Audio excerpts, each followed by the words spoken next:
مقلب اليوم باللهجة اللبنانية بشاب على أساس إنه موصي على سيف روماني من لبنان، وقيمة الطلب $2000 بعد الخصم، وأنا راح أرن عليه على أساس أتفق معه على موعد التسليم.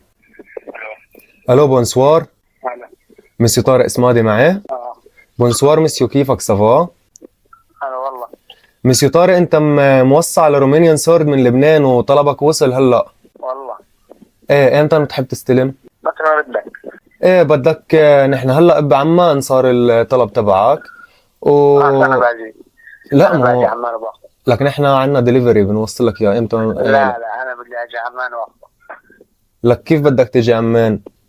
بس تعطيني موقع ما في مشكل. انت اذا بتحب، انت كاتب لنا عنا انه انت سكان الزرقاء حي رمزي.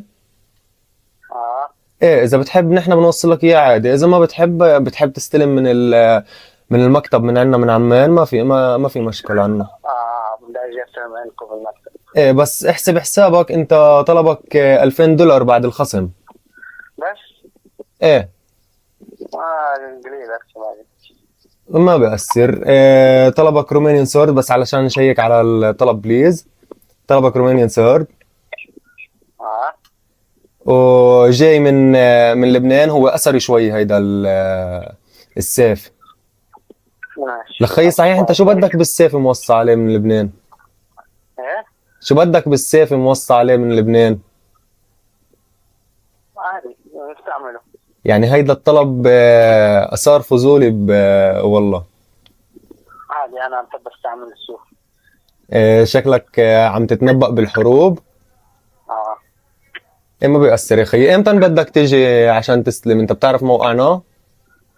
ابعت لي موقع كويس.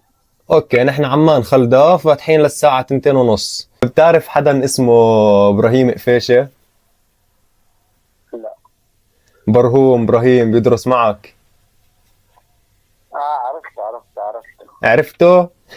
عرفت ابراهيم بحي رمزي لكن لك يا خيي بسلم عليك وبقول لك انت اكلت معنا مقلب. والله. وبحكي لك راح تشوف حالك على انستغرام. حلو.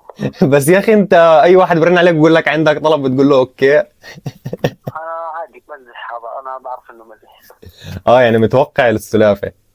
متوقع. يسعد قلبك، سلامات.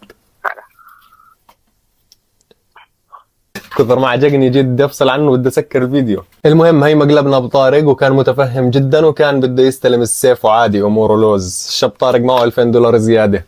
بنشوفكم بمقالب ثانية.